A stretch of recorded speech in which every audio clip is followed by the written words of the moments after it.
Hello বন্ধুরা, তোমরা কেমন আছো সবাই? আর বিটিরা লাইফস্টাইল নতুন ব্লগে সবাইকে অনেক স্বাগত। আর আজকে দিনটি হচ্ছে মঙ্গলবার, আর আমি চলে এসেছি বাবার বাড়ি। আর এসে দেখি দিদা ধান মেলতে শুরু করে দিয়েছি। সামনে দিয়ে ধানটা দেখতে পাচ্ছ, ওটা কিন্তু আজকে সিদ্ধ করেছে, আর যেটা মেলছিল সেটা কিন্তু গতকালকে সিদ্ধ করেছে। আর মা দেখো আগে থেকে অল্প অল্প করে মাটি দিয়ে রেখেছে। আর দিদার কিন্তু ধান মেলা হয়ে গেছে। এখন দেখো লতা পাতা ছাগলের জন্য ছেড়ে নিয়ে চলে আসছে ছাগলকে দেওয়ার জন্য। আর আমরা চলে এসেছিলাম এইগুলো একটু পরিষ্কার করে দেবো, মাকে একটু হাতে হাতে সাহায্য করে দেওয়ার জন্য। তো পরের দিন দেখো এরকম পরিষ্কার করে নিয়েছিল। আর যে ভিডিওটা দেখিয়েছিলাম তো এগুলো আগে এইরকম ছিল। মা কিন্তু হালকা আগে থেকে একটু মাটি দিয়ে রেখেছিল। আর চলো, আর এই ত্রিপলটাতে কিন্তু আমাদের ধান ঢাকা দেওয়া আছে। আর দেখো তানে কিন্তু কাঠগুলো পুরো শুকনো করার জন্য রোদে এইরকম সাজানো হয়ে সাজিয়ে রাখা হয়েছে, যাতে রোদ ভালো পাওয়া যায়, তার জন্য তাড়াতাড়ি শুকনো হওয়ার জন্য। আর পুরো খামারটা মাটি দেওয়া হয়ে গেছে। তো আমি তো আজকে এসেছি, আর এটা মাটি দেওয়া হয়েছে 2 দিন আগে। তো হালকা হালকা শুকনো হয়ে গেছে। আর এখানটা তো সিদ্ধ ধান মেলা ছিল, তো এটাতে জোড়ো করে ঢাকা দিয়ে দেওয়া হয়েছিল, কিন্তু মুরগিগুলো এরকম চারদিকে ছড়িয়ে দিয়েছে। আর এই পোষণটা দেখো এরকম এখানে মাটি দেওয়া হবে, তার জন্য দেখো সামনে মাটি ভিজানো আছে। আর এখন যেহেতু বিকাল, তার জন্য এটা কিন্তু আমি 2 দিনই তোমাদের ভিডিও শেয়ার করছি, তার জন্য। আর এখানে দেদার ধান শুকিয়ে গেছে, যেহেতু বিকেল এখন প্রায় ওই 3টের মতন বাজে।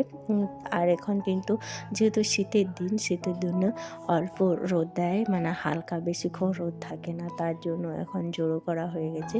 তো এগুলো পরিষ্কার করানো হয়ে গেছে, কিন্তু এটাতে রং দিয়ে দিলেই হয়ে যাবে, তাই না? আর দেখো পুরো ভেতরও মাটি দেওয়া হয়ে গেছে। এটা কিন্তু আজকে মাটি দিয়েছি। আর এখানে কিন্তু 2 দিন বললাম না তোমাদেরকে, 2 দিনের ভিডিও দিচ্ছি। আর এখানে আমি কিন্তু 3 দিন পরে এসে দেখি পুরোটা মাটি দেওয়া হয়ে গেছে, শুকিয়ে গেছে। আর এই পোর্শনটা আজকে কিন্তু মাটি দেওয়া হবে। আর আমি আর দিদা মাটি দিচ্ছি। আর দিদা নিচে মাটি দিয়ে দেবে, আর আমি উপরে।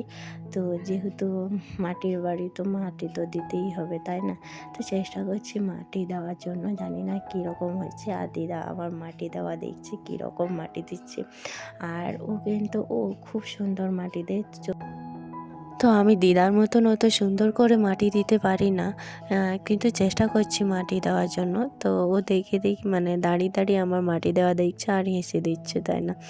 আর দেখো ও কিন্তু কত সুন্দর করে কতক্ষণ ধরে এক জায়গাটাই অনেকক্ষণ মাটি দেয়, কিন্তু আমি না, আমার যা হলো মাটি দিয়ে দিলাম আর কি, তার মতন।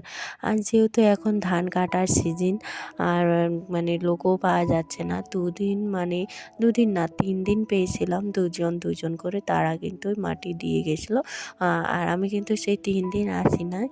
আর এসে এগুলো মাটি দেওয়া হয়ে গেছিলো, তার উপরে যে আমি একবার মাটি দিয়ে দিচ্ছি। আর এখানে কিন্তু মাটি দিতে হবে না, কিন্তু দিলে ভালো হয়, কিন্তু আর দেবো না, কারণ আমাদের হাতে আর বেশি টাইম নেই। ওই প্রায় 5-6 দিনের মতন টাইম আছে। তো যতটা পারি সেটা চেষ্টা করে নিচ্ছি। আর যেহেতু এই মাটি দিয়ে দেওয়ার পরে দেওয়ালগুলোকে একটু রং করে নিতে হবে, তাই না? আর আর 2 দিন পরে বলছে বৃষ্টি পড়বে, তো ভয়ও লাগছে, তো বেশি মাটি দিয়ে দিলে আবার কাদাও হয়ে যাবে, তাই না? তো যেহেতু এদিকে এঁটেল মাটি, তো একটুতেই কাদা হয়ে যায়, একদিন যদি বৃষ্টি পড়ে এগুলো থাকবে না, সব কাদা হয়ে যাবে, যে নিচগুলো আমরা মাটি দিয়েছি। আর নিচটা যেখানে বলছে আর কি, এই জায়গাটাতে। তো দিদা যখন এখন মাটি দিতে প্রায় সন্ধে হয়ে গেছিলো, এখন বাজে প্রায় ওই 4:45টার মতন। আর পুরোটা মাটি দিতেই হবে, তার জন্য দেখো সন্ধ্যা হলেও আমাদেরকে মাটি দিতে হচ্ছে, তাই না? তো পুরোটা মাটি দেওয়ার পরে দেখো কত সুন্দর লাগছে। আর একটা জিনিস লক্ষ্য করেছিল, প্রথমে কীরকম লাগছিল আর এখন দেখো। আর চলো, আজকের ভিডিওটা এতটা পর্যন্ত। তো তোমরা ভালো থাকো, সুস্থ থাকো, টাটা। পরের একটু